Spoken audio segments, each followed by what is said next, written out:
لە شەقامی 120 مەتری شاری هەولێر بۆ پرۆژەی دروستکردنی نەخۆشخانەیەکی خێرخوازی وەزارەتی شارەوانی و دەستەی وەبەرهێنانی هەولێر لە ساڵی 2010 ڕەزامەندی دەرئەبڕێ بە پێدانی 5,000 مەتر زەوی بە هاوڵاتیەک.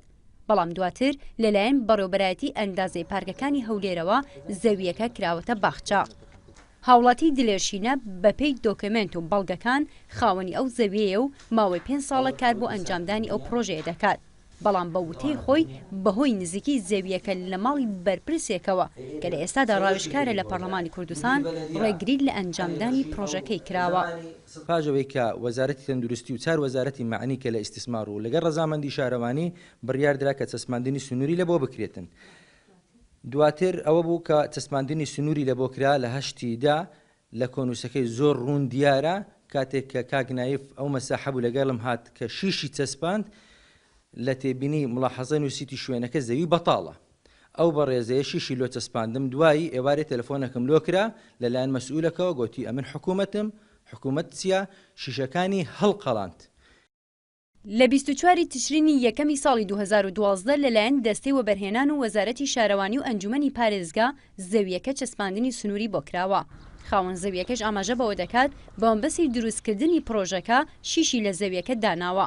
بەڵام بەڕێوەبەراتی ئەندازەی پارکەکانی هەولێر شیشەکەی لابردو و داری تێدا چاندووە.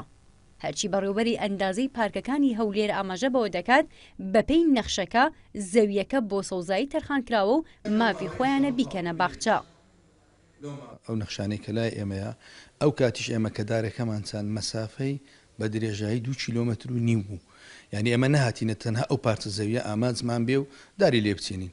لە دوولایانی جۆساییدی کە پێ دەڵێن شەقامی 120 مەتری دارەکانیشمان چاندیە ئەوە 3 ساڵیش دەبێت ئەو دارە چاندرایە.